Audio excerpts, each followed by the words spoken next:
What was the first week like for you coming in? First week, Yeah. first day of scrims, I wanted to make a really good impression. Yeah. And luckily, we had NRG. So it was a bit of a farm, you know? It was a bit of a farm.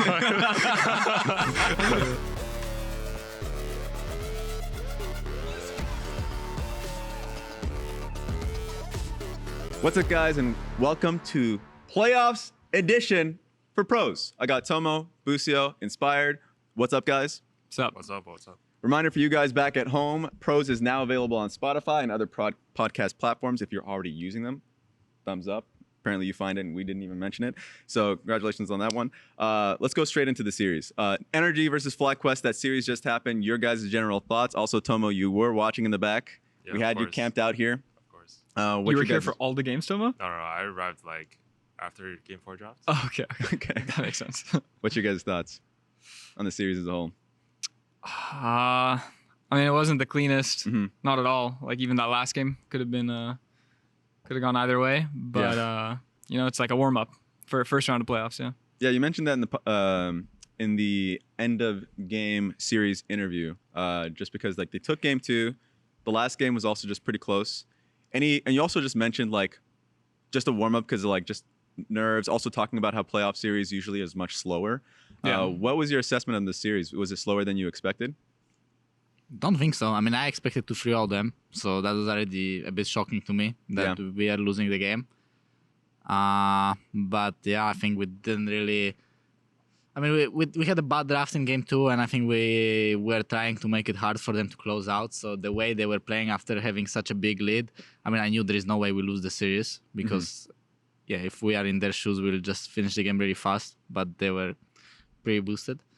But I don't think the game was slower. Like, I didn't really feel the difference, playoffs or not playoffs. I think if the team is good, they're playing same in regular season as in playoffs. I think we were playing pretty well today. When we had the lead in the game and in the draft, and we were abusing our advantages. And I think, yeah, game 2 draft was pretty bad. And I think in last game, I think the swap kind of threw us off. And yeah, when the swap happens, usually the game becomes a bit chaotic. And I think they just found better angles to get the lead. So we weren't really in position to make any plays. So we were just waiting for their mistakes. And their mistakes came, and then we just came back. Mm-hmm. How about for you, Busio? Because you mentioned it in the interview. And also, you had incredible series, you and Masu. Especially, I think it was the Bard and Ash game. Yeah. That you guys were finding picks constantly. And even though it was a loss, I felt like the Alistar game was also great too. You had the dive on mid lane, even though you're already you don't feel that way. But how did you feel about your performance in the series and just the series as a whole? I mean, my performance is like all right. I think in all the games I could have. I mean, first game was like very easy win, clean. Like they didn't respond to our swap well at all. Like I don't even know what was going on. It was just free after that. Then game 2, the Alistar one, it was I had some pretty bad team fights, but it was also like a really hard game. Then game 3, Bard was pretty good. And then the 4th game, as Casper said, the swap threw us off. Or like we swapped, but we didn't respond to what happened very well. So it was a hard game. So yeah. Tell me you were watching it. I mean, you got the same point of view I did watching that one. Yeah, I mean, it was pretty shocking, I think. I also expected that FlyQuest would 3-0, but obviously, I felt like it should have went to 5 games. I think, you know, Pal Fox made it a bit too easy for you guys. So, yeah, honestly, it was way more of an intense series, I felt like, compared to, like, what the expectations were. Did you feel like NRG played... Because it felt like they had improved going into the playoff series overall. Like, did you feel that they had played much better than they usually do in scrims and regular season? No, not really. I mean, I think their players are not like complete bots, so you still have to make good decisions to win against them. Yeah. But when it comes to team fighting, it seems easy. Like, I think they are not really patient with their cooldowns, and they are not really keeping good positions in fights. So to me, it seems like if you are in the 50-50 position, we will just win against them. I think they had good drafts, though. I think they had decent meta read, and that's why I think the games were looking competitive. Let's talk about it a little bit because first, let's talk Laneswaps. because it kind of dominated the series a little bit. It's been the case for the split as a whole. And now it's been a talking point. It's been a topic since, like, I know Azaled mentioned it on the dive. Fans generally don't like lane swaps, but it feels pretty active. And we heard from like Spawn saying something about it. What are your guys' perspective on lane swap? Because you guys are definitely one of the better lane swapping teams in the league. I mean, I think lane swap just you basically don't have to use your mechanics too much because you don't really lane, like you don't have 50-50 lanes. Usually like one side is stronger, like on one side of the map you are stronger and the other side you are weaker, so there is no really like spots where you can outplay the enemies. Yeah. So basically if you just make correct decisions of where you need to put your resources, you might just get ahead. So I think it just if you have better game sense than enemies, you can get the lead that way. And you don't have to rely on outplaying them. So I think it's just better for more experienced players and the ones that have like a good eye for the game and they know what to do in the moment. Tomo, I was kind of most surprised with you because you came into 100 Thieves pretty damn late in the game. And I'm sure in Tier 2 they work on lane swaps, but probably not too much. I haven't seen it too much there. Definitely not in Tier 2. Yeah.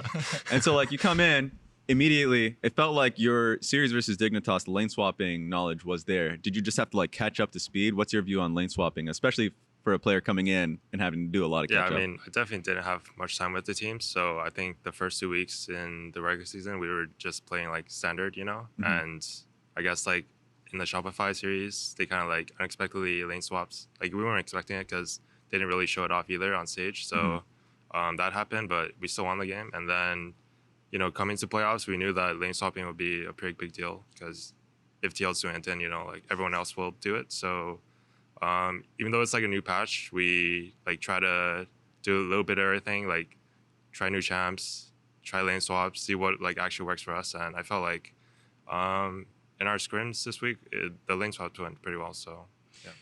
You guys like lane swaps? Like if you take a step back, it's one of those things where fans definitely don't like it. At least the majority of fans. It feels boring. That's the conversation. As the perspective from players, is that something that you like? Because you guys are pretty good at it. So it helps you. It comes at an advantage. But is that something, a weight of the game that you like playing? I mean, it's cool. It's like another aspect of the game. Yeah. That like didn't really exist for me previously because I never played pro when like lane swaps was a thing. So it's kind of like cool to like learn about it and understand it and like see all the options. But it is at the same time kind of boring because there's no laning and like you don't get to show off like laning skills. Yeah. And it makes the game just a bit too scripted. Yeah. Like there's less room for like creative plays. It's just very fixed with what you do most of the time. So I don't really like it. You agree with that sentiment? I mean, for me, I even before this became meta, like last year and stuff, I was wondering why is League being played the way it was. Like, why you have to send one person top, one mid, and two bot. I was like, surely there is a better way to play the game. Like, for sure, with the champions you pick, you can do something funny in the game that will give you a lead. And then recently the lane swap happened, and I'm like, yeah, that's what I thought. Like, something for sure had to be there. Because it just doesn't make sense. It's not like we are forced to go to each lane and farm minions there. Like, I feel like you can do something different. But I don't know. I think you just need to be good at reading your champions, like your team com and enemy team com, and who do you want to be strong on your team, and who does enemy team want to be strong on the team, and then you kind of make decisions around that. Like, where do you want to put your resources, and who do you want to get ahead, who can be behind. So for me, it's kind of exciting to play that type of game because I think I always have a good idea on what should happen, like who should get the gold and who shouldn't, and what to do in the certain situations. So I don't know. For the jungler, it's kind of nice because there's more actions and a little bit more thinking going into the early game. Because if it's normal laning and everyone usually plays pretty safe in lane, then there's not much going on. You are just both trading full clears and then trading crabs, and then you just reset and not really much happening. Yeah. But if this is going on, you can always like try to squeeze a little bit of an advantage, or maybe put yourself behind, but like go to one side lane where you just defend your laners, you can keep farming, and then you fall behind, but your laner gets ahead. So that way he can maybe carry you, or the other way around. You just let someone fall behind and just farm yourself, and then you hope you can carry the game. So I think it's just more interesting to play. Yeah, and you just like the variety, the fact that you can play. Because and also I wanted to pick your brain, both of you guys. All of you, but mostly because in the series, you said game 2, you didn't like the draft. A point that I wanted to pick out was mostly just like, when I watch FlyQuest game or a series, the most exciting thing is the counterpicks that you end up going for. And the few counterpicks that we ended up seeing is like Darius and Volibear with Bwipo. So, kind of talk about those kind of picks that you guys have.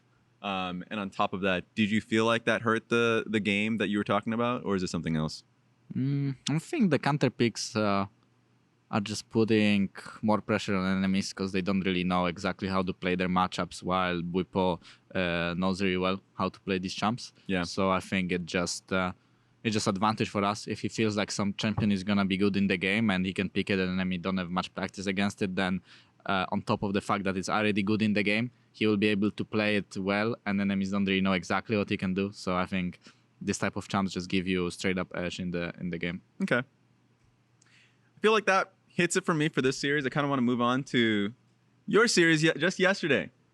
And did you see any of the pregame stuff we did? Any of the expectation for that series? It was mostly Dig favorite, right? Well, actually, Right. some Dig favored, but most people just thought it was going to be a 5-game series. But you guys just like straight up stomped them. How did that feel for you now that you have like a day just to think about it? Honestly, I didn't think of it much. I don't know. The games yesterday were just so easy, Mm-hmm. in my opinion. They really didn't like give up much of a fight. Yeah, I felt like we got to do everything we wanted, and they were just like AFK. Was Like, there any actually heat AFK. from you coming into that series? Because we did the Player of the Week thing yesterday, and you Yeah. talked about how like it felt bad. Obviously, you're going up against your former team that like unjustifiably kicked you from in spring. Was that like an extra fuel that you had going into that game? I mean, I definitely want to beat them, but I'm not going to be like emotional when I play my game. You know, Yeah. like I'm always going to be calculated and try to do my best and like what's best for the game. Mhm. So, like on stage, I didn't really think much of it. It's just like another opponent I have to face. But Yeah. obviously, it felt good to beat them at the end. But honestly, the way we did it was like kind of not satisfying Mhm. for me because, yeah, like I said before, they didn't really give up much of a fight. What's your guys' assessment of that series? Because I'm certainly you guys are watching it.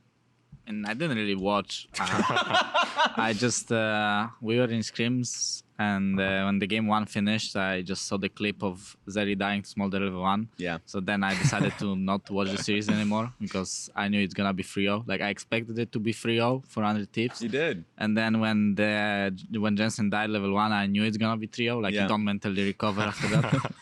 And I mean, the player gap is just too big. I think like mid jungle, I think River and Quid are just so much better than Dignitas. And yeah, and on top of that, I think Sniper just has better mechanics than Ricorish, so he will always like gap him. And if Sven didn't like somehow manage to carry the game, which I didn't really think he will be able to, then there was like no chance to even win a game. And that's basically what happened. Like I think their like, biggest strength is bot lane, and even them, they are not even that good. So I don't know who's supposed to carry the game on that team. So yeah, it happened what I was expecting to happen. You Yeah. expected that before the game, before the series, I mean? Yeah. Yeah, we thought 100 Thieves would win. Oh my God, is this based off scrim knowledge? What is this based You off? can read the names. Scream knowledge, bro. That's actually crazy because like a lot of us, there's always, at least from the fan base and in myself, I'm going to put myself out there. It's like you have this faith that the players that have done it in the past can do it again, or at least like level up. Actually, Licorice to the NA Men podcast ended up talking about just like needing to improve their practice habits, their team culture. Because of course, Oh, you guys yeah. mentioned the scrims. Yeah. So, if you can speak to that, but most importantly, like, have you guys been in that position before where you're on a team that didn't have that team culture or like a lackadaisical practice habits? You guys ever had that? I mean, yeah, for sure. Like every team can improve their practice habits. Yeah. I mean, Dig and scrims is like a whole nother beast. Like, I remember at the start they had a no FF rule, and it was Yeah. just like it was sad. It was really sad. Oh damn. But then recently I don't remember the last time we scrimmed them. Man, they were trying, but I mean, if you want to be good in scrims, you first of all need to be good. Like, you can't just expect to play well in scrims. It's just a when you're lost bad. cause for them. Like, I have never had this situation. I think every team I was on, I had like 80% win ratio in scrims, like losing, maybe going even against like second best team or like best team in the league. Yeah. So I never really had an issue with trying harder in scrims. Because the scrims are always so easy, very easy. Like when I was on Rogue, we were winning most of our scrims. Then on EG, we were also winning most of our scrims. On FlyQuest, I think last split we were winning most of our scrims. Right now we are like losing to Cloud9 or Team Liquid like half games. So right now I guess we don't beat everyone. Yeah. And so that wasn't never really an issue for me. But yeah, as I said, I think Dignitas saying that they are not trying in scrims is just cope. Like bro, like are you trying on stage or what? Like they're just not that good. I mean, it's not like they are bots. They know what to do, but to me it seems like they don't really have a game plan as a team. They just all play, and then eventually something bad happens, and then they can't play the game anymore, and they just collapse. But when I'm watching them play, they don't really have a team direction, I guess. Tomo, you've been in quite a few teams. You were on. Technically, when FlyQuest brought you in, they brought you in as like an entire ensemble, like from the academy side, right? Yeah. So they brought you in from that. Then you were on Dignitas and 100 Thieves. You've been on multiple teams. Like your experience in a practice environment where people aren't taking it seriously. I ask because, at least from you, asking you this question, there's always the conversation about like EU being like very critical and trying to get people to take things seriously, or like get on the point, get to the point, like conflict, like creating conflict or conflict aversion, like moving away from that. Have you had that experience where people are trying to avoid conflict and that's just making the practice environment kind of iffy? I guess I've had like a mix of both. I think you definitely need conflicts in a team, but also like you also have to have fun, you know? I think I've been on teams where there was just like a lot of stress going on. Like we have to play a certain way. If we lose, like we're, like, but like recently on 100 Thieves, like everything's been really relaxed. Everyone's just vibing, having a really good time. And I think this is like the best team environment I've ever been on. I think everyone's just able to speak their mind because everyone like trusts each other. And yeah, I mean, so far my experience has been really good. And I think that's mostly due to like our team culture. Yeah. Like our coaches are really like Mimi. They like to have fun. You can play weird picks in scrims sometimes. Like they allow a lot of stuff, and I think we also have a lot of Zoomers on the team, so it also helps with that. Like they naturally, are really energetic and want to like make a scene, I guess. Yeah. What was the first week like for you coming in?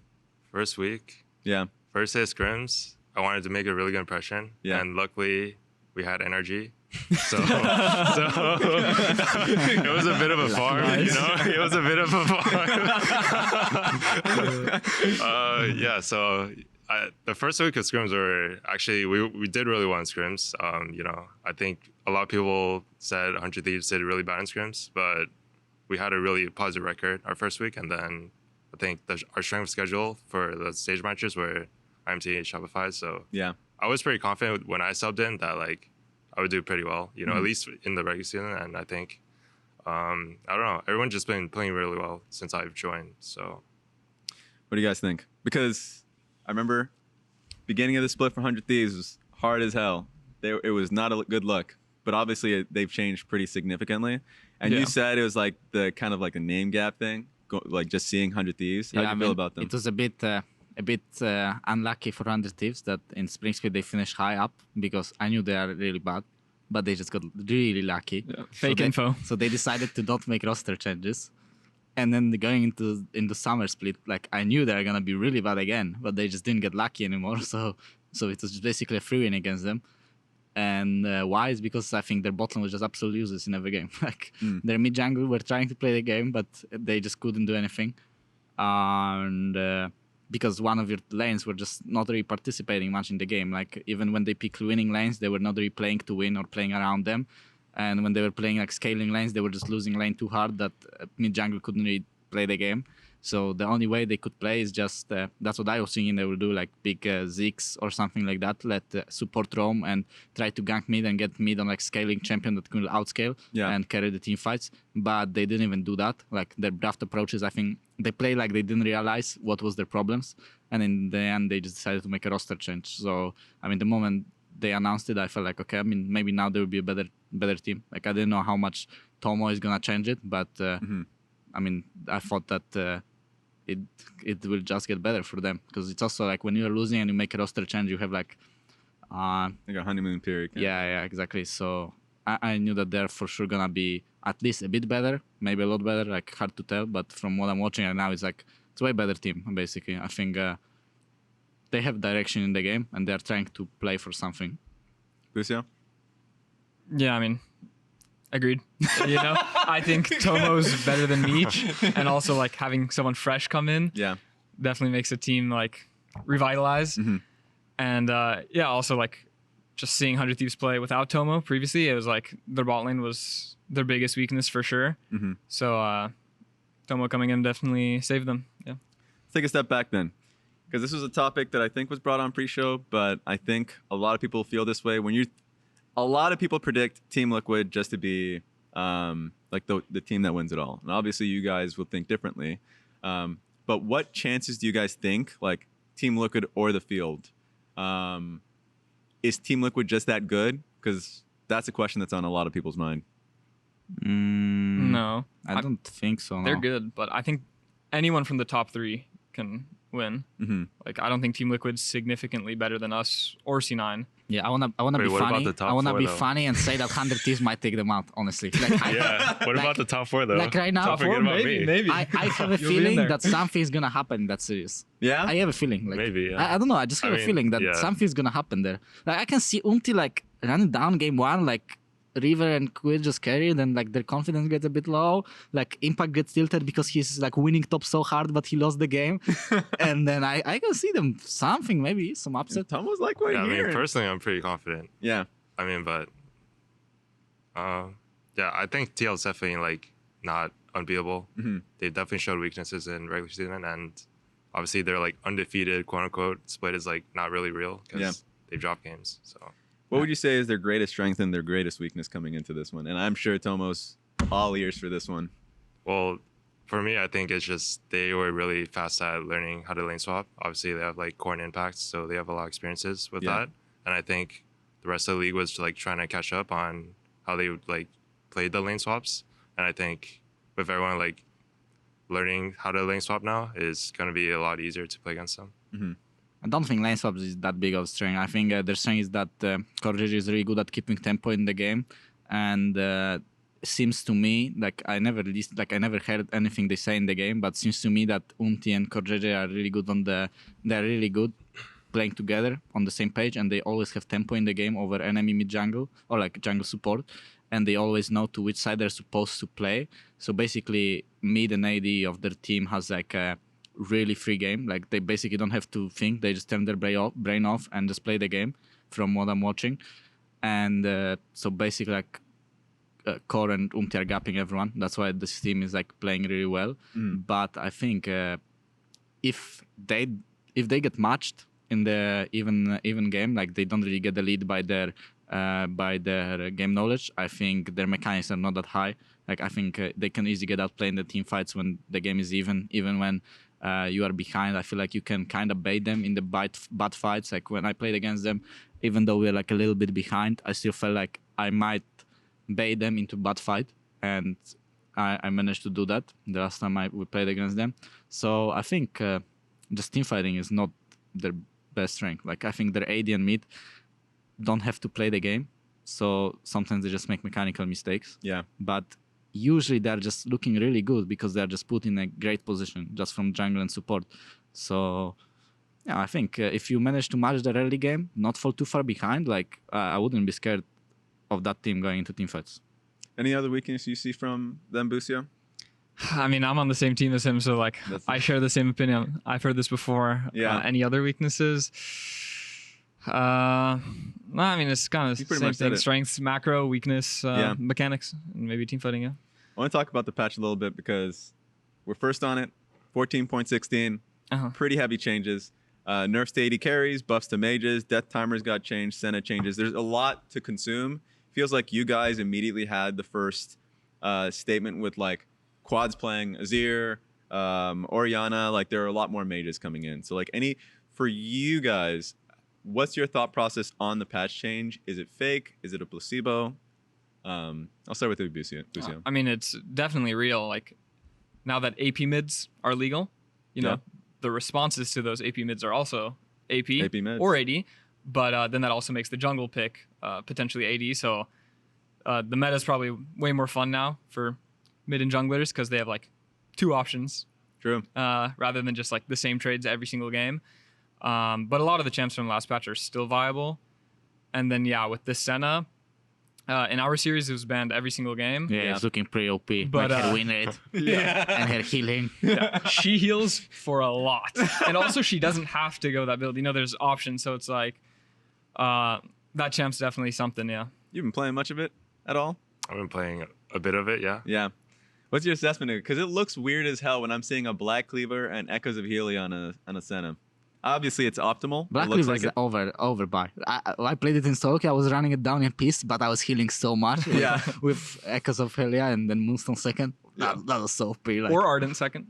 It's decent. Don't buy No. It's I mean, decent. you could build like You get that literally attack anything speed. on Senna, like whatever enchanter item, and like you could build like Bruiser as well if you want. I think Senna definitely has more options than Italy, and for me at least, it feels more fun to play as well. Yeah. Just because like you're not really like squishy, but you're like really annoying, if that makes sense. Where like you could waste a lot of the enemy team's time, and then your Q just heals for like, you know. Yeah.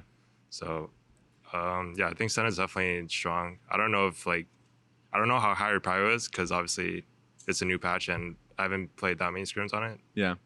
So is your sense that she's broken, like overall? Usually the champions that have healing are broken. So yeah, that might be the case. Another thing that I want to talk on that was actually touched on a little bit here, which is the fact that we're seeing more AP mages mid means that you have a little bit more flexibility. You've been flexible throughout the split, it feels like. You played, pretty sure you had a Kindred game alongside all your AP mids and AP jungle games and an Ivern game. How do you feel like some of these changes will impact you? I don't know. I mean, usually in the draft I can pick early, I can pick late, and I can pick AD, pick AP, pick a tank. I don't know. The changes don't really impact me, I guess, that much. I usually just pick what's the best for the team and the team comp. So I don't know. Not really affected by the patch, I guess. Okay. So you think it just hasn't really... Because you have been unimpeded, it seems like. But how about yourself? Just like talking through some of the changes. Because at least the nerfs to ADs are pretty heavy just because we've had an AD mid meta or sometimes AD top for a long time. Like Doran's Blade got nerfed. Blade of the Rune King got nerfed. Tomo, that's your career right there. I mean, honestly, I think it affects the mid lane ADCs way more than bot lane. Yeah. Honestly, I don't really feel it as much, but it'll definitely change like matchups like mages versus ADC for mid, because you lose like 20 health, you know. So it's pretty big for that, but it's like a pretty even playing field, I guess, for bot lane. So I wouldn't say it changes that much. For So he's saying bot lane is unskilled, basically. Like no, I mean bot lane is weak. Losing HP in bot lane is so unskilled that bot lane is so unskilled that losing HP doesn't actually change the lane. While in mid lane, you are like consistently trading, like have to auto space an enemy mid laner with ADC, and then if you have less health than a mage, then you just lose lane. But in bot lane, doesn't matter. Doesn't matter. You're just like so easy lane, like 2v2, just push away from, catch away from base. Yeah. What's funny is because my fear when I saw that change, I was like, are we just going to see like Seraphine, Taric kind of bot lanes now? Oh, like, no. I was like, that's my question. Ooh, Sona Taric actually? I'm saying, like, is the life of an AD carry, do you feel like the patch did its job? Or are AD carries a little hurting right now? Because it's a fresh patch, so I feel like a lot of people are learning.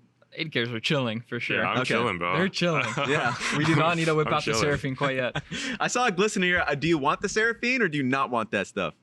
I don't know. It's fun for a bit, but if it's like way too broken or you can't play other things, then it's not fun. But if there's just variety, like that's always the most fun meta when you can play many different things and you can just play what suits you. True. I want to look ahead to some of the matches that we're going to be like previewing going forward. I feel like that's going to be a lot of focus from people going into the next week. We will be on Friday starting with NRG and Dignitas, and from this is for you guys at home. I don't know which camera it is. We're going to be going Fridays every week. So Friday is going to be the new time right now. So Friday, Saturday, Sunday, but going on to the next week, it's going to be Friday, NRG, Dignitas. Let's start previewing that. And I want to hear your thoughts, Tomo, just simply because when I thought NRG Dignitas, maybe it's just my brain lagging. I was like, all right, Tomo, it's like, that's your squad. No, but NRG Dig, what's your thoughts on that series? It's definitely going to be, yeah, but honestly, I don't know. I think it'll be a close series. I think maybe the meta will adapt a bit more because right now I think we're mostly just seeing like Azir as the mage. Yeah. But I think Palfox is definitely better like on the mages than on the ADCs, and so is Jensen. So maybe if it develops into that meta,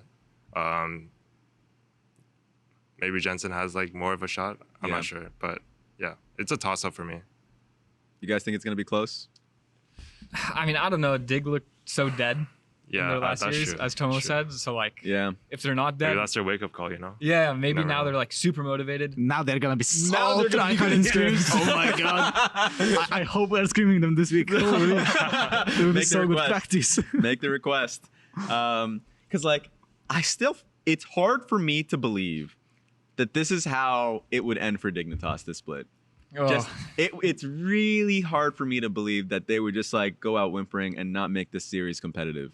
Like, what would be your angle for Dignitas if they were to take this series? Like, how do you think they should be playing? Because it feels like they're a little bit all over the place. I don't know. They just need to like.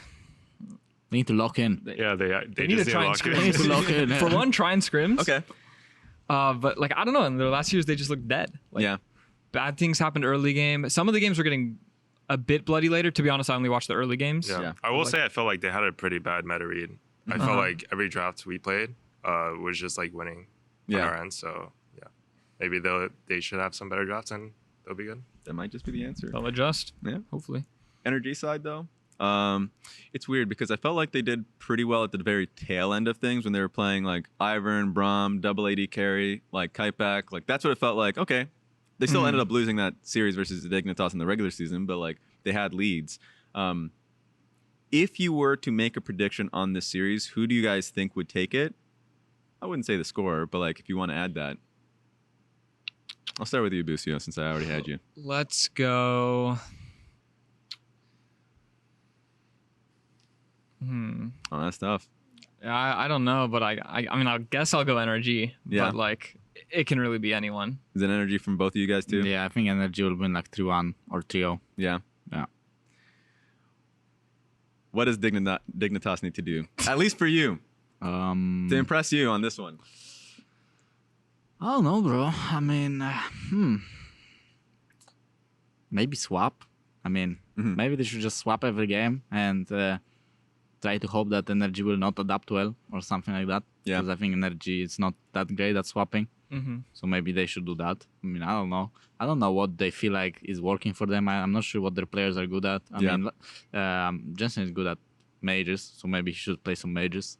Okay. And yeah, last time I was talking with him at the content we did, I was telling him that he should play Hwei on Rihanna, and he decided to play AD, so he lost. So maybe might now be he will swap. be back to Hwei on Rihanna. We'll see. Smolder was pretty scary level Yeah, 1. Smolder level 1 power spike took him out. Felt like they were at their best with he was at his best with Zir, Hui, all that.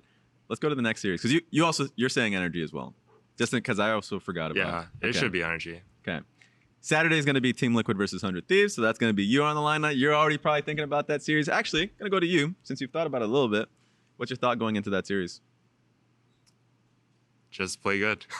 I don't know. There's not much to it. I feel like we've been wrapping up pretty well.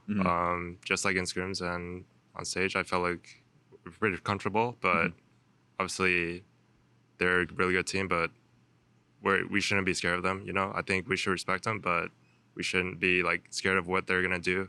I think our players, like, we tend to get it into our like heads a bit if like we think we're not confident. So yeah, just like play well and don't like think too much about it. Because I remember in the Player of the Week interview, you did end up talking about how the toughest bot lane you faced was Jan and Core JJ. Pretty sure that was your answer. Going into that bot lane, just like, what's your thought going into them? because they've been performing really well. We haven't talked about All Pro, but I'm assuming they're probably going to be top on that one. So your assessment going into that duo with Ayla? Honestly, I think them as a bot lane, like 2-2, I'm not too worried. I just felt like last playoffs when I played against them, they kind of just took over the map. I felt like we just got out macroed more so than like out laned. So yeah, I'm not too worried in the 2-2 specifically. You said 100 Thieves might do this funniest thing. Yeah, I mean, I hope Team Liquid will win, and I think they will win 3-1. But I can see like them having a bad day and the series going really close. But I hope they will win. Like, I don't want Team Liquid to lose and then under Thieves goes Worlds. Like, I don't want to see that. Like, why not? Like, for the But wouldn't it better be for funny America. to see Like, Teal I don't want to see that. lowers? What do you think, Busio? I think Team Liquid will win.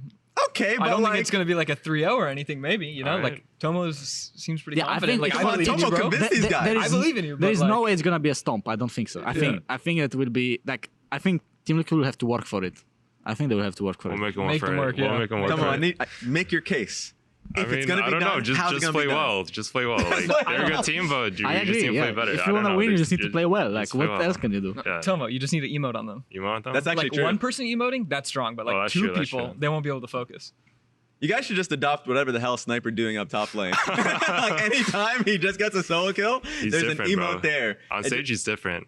Yeah? He always gets solo kills somehow. Somehow it happens. Like, okay, before I move on, because like you already made your case and just play well. Playing with Sniper, how has that been on the team? Because like there are some characters on the team, it feels like they just have a lot of energy. They're there. Yeah, What's I your mean, thought? sometimes I forget that Sniper is 17. Like, he literally just joined the league. He's definitely, like, he's definitely uncultured in a lot of stuff. And, like, when we try to explain some stuff, he's, like giggly and, like, confused. And it's pretty funny. Like, one time I showed him, like, the Scary Maze, you know? Oh yeah, that was on Twitter. I posted Yeah, on Twitter, the Scary Maze. He's never played it before. yeah. Caught on camera. He, like, jump scared, like, out of his seat when I showed him. It was pretty funny. That is an old ass game, by the way. I feel like I played that when I was in school. How the hell do you know about it? Everyone knows about it. Do you guys know about it? Yeah, I saw it before. What Okay. game? I've no scary It's like maze. the scary maze. It's like the maze, and when you get to the, I'm just spoiling it for you now. When you Okay. get to the tail end of it, Yeah, you rather have your headset off. Huh? You rather have your headset off when you're playing it. Okay. Okay. I've been warned. we've already warned you. So unfortunately, even though my producer's yelling at me, I was just like, "Don't tell him that could be content." I was like, "No, it's already doomed. Right. It's already doomed." Now, let's talk about the Sunday series. You guys going up against C9. We haven't talked about C9 just yet, but what's your guys' assessment going into C9? Because that team looks really good. You guys played them actually just coming into playoffs. Yeah. So, when you went up against them, what was your takeaway? And what's your thought process going into the series? When we faced them, it was a 2-0, but we were in winning positions both games. We just kind of blundered and like took action when we didn't have to. And we watched that and like learned a lot from that. And also we just had like a nice warm up. So I'm pretty confident we can win. Yeah, I mean, I was a bit scared playing against them before we faced them in the regular season. But after these games, I was like, actually, they are not that scary. Like, they didn't play at all like they do in scrims. Like, in scrims, Jojo is like egoing 1v2 on us, like actually like pushing mid, like out-trading Quad. And Quad is like, wow, this guy's playing so aggressive. Why is he playing so aggressive? And then on stage, Quad just solo kills him, 20 CS up. And like, Jojo can't breathe under tower. So, I mean, that's what I expected honestly in scrims. Like, Yeah. I think Quad is really good at laning. So, Jojo will for sure like respect more on stage and not play as like crazy as he does in scrims, because in scrims he legit doesn't care. If he dies once, he'll die 10 times. While on stage he doesn't want to do that, so he takes way less risk. And yeah, so I felt like they didn't perform like they usually do in scrims. They picked scaling. I think we didn't really play too well with our advantages in the game, and they just outscaled us. I think Berserker played well on Zeri. That's his like main champ, and then he farmed items, and then he like kited me in the team fight. I don't know, he kind of outplayed me, so we lost the game. But yeah, I'm not like scared of them anymore. I was way more scared of them before losing to them. Yeah. As weird as it sounds. Yeah. So yeah, I'm looking forward to playing against them, and we'll see how they adapt, because I doubt they will want to play the same stuff. We'll see what they want to do. What about you, Busio? Because he talked about how at least they play differently in scrims than they did on stage on that day. Yeah, I mean, I'm confident. Like, we can definitely win. And Yeah, it's true. Like Jojo and scrims is like full limit testing, full ego. Yeah. And then if Quad just owning him, it's like we can just win easily. And yeah, I think Vulcan played 2 Braum games last time. He blinded Braum. Yeah. And I let him win. So that won't happen again. Okay. You know, like, yeah. It's a guarantee. You guys mentioned Quad. Quad has been insane, actually, in a lot of these series. He's been playing really well. Yeah. The comparison between the starter split obviously is first coming in, and like you guys have been like kind of working to connect, especially you, Inspired, to have, like work on your 2v2s. But it seems like he is night and day different from his first week, obviously, to now. How's it felt just been playing with Quad in general? I don't know if he's night and day. I think we griefed him in the first series against Team Liquid. I think he was playing well. I think he didn't make too many mistakes outside of like game 1. I think after he got flash forced, like he tried to solo kill APA anyway, and then enemy just had flash advantage, so he died instead. So maybe because of that, people thought it's like he's nervous or something. But for me, he was playing very well since the beginning, and it's very nice playing with him because he knows what he's supposed to do in the game, and he plays well around his support timers, his jungler timers. But I think what he can work on is just be more demanding. I think he's not demanding enough, because I think with the skills that he have, if he is more demanding and makes people play around him, he will carry most of the games. So I'm trying to do it right now without him needing to ask for anything. I'm just trying to make sure that he's in the best spot possible and that he can just play his game. Mm-hmm. And I think if he plays his game, he's the best mid laner in the league. So we are working on giving him the best conditions possible to play. What was your thought process, Busio? I don't think we've ever asked you when you first came on the team, like what were your expectations working with Quad, but also like just how has it been? Because at least in Laneswaps, you've been connecting with him a lot just to try and find and work a gank or something. I mean, my expectations for Quad is that he's going to have like trouble communicating. Yeah. So we might not always be on the same page, but that he's individually super skilled. And like his English is really good, actually. But yeah, he isn't demanding in the game like Inspired says, but like I usually play around him anyways, so it's pretty chill vibes, and he's just a really, really strong laner, and he's good in the side lane and he's good in the team fight. So yeah, as long as we set him up well, he's good and filling his expectations well. Yeah. Tomo, now you've heard all their cases about this series. Yeah. What's your assessment? Because they were saying a lot of stuff about the 100 Thieves Team Liquid series. No, but I think Fly will win, because honestly, at least in scrims, I felt like C9 wasn't that scary. I felt like most of their advantages just comes from laning. I think Thanatos is really good at like playing these counter matchups top and like getting a lead, but so that's what happened. Because Jojo told me, "Oh, Impact, you are losing 200 Thieves, so you guys just like took him out in scrims."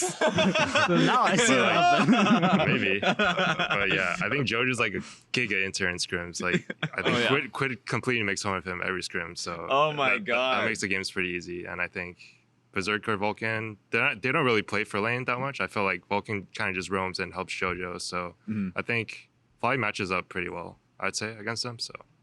Is there something that you've noticed from Cloud9 that they had gotten better at? Because it felt like, especially, not even just thinking about spring, moving into the summer, because I didn't expect them to be as good in Laneswaps as they did when they played it. Just anything that came out to your mind about like expectation with Cloud9 versus reality? I'm not sure. I think maybe just like a team culture thing, maybe they changed, because I think changing like top laner doesn't really make that big a difference. But. Yeah. Who do you think takes the series? Oh, you already said it, but what's the score? What's the score? Yeah. Maybe 3-2. Oh. Reasonable. I will see. Hard to say. Yeah. I actually want to hear from you guys. It's always fun hearing from the team themselves going into the series what they think the score will be. Honestly, I don't know. I mean, I can see us 3-0 them. I can see us get 3-0. Like, I don't know. Like, I think it's really hard to predict that series. Like, because there is a chance that something similar will happen that happened in the regular season, that we will just like play bad and they will outskill us and we'll just lose. There's a chance that we execute these drafts well and we just honestly own them, like they will not know what to do. Yeah. So it's really hard to predict what's gonna happen. So I'd rather not make a prediction. I'm not sure. I'm not sure. If he's not gonna try, Busio, you have the last word here. Oh, yeah, 3-0 FlyQuest, of 3-0. course. There we go. Like I Promise. like promise. We're making the graphic now. What do you like put on the line? Though? Nothing. I just promise it's gonna happen. okay. You know Don't what even put sounds anything. great? Bald Busio. Oh. You want it? Okay, I was close. I felt like I was No, close. I felt like I was close. All right, we tried. Thanks a lot, guys, for joining me on the podcast. This has been this week's episode, week 1 of playoffs of pros. Thank you for joining us, and take it easy. Bye.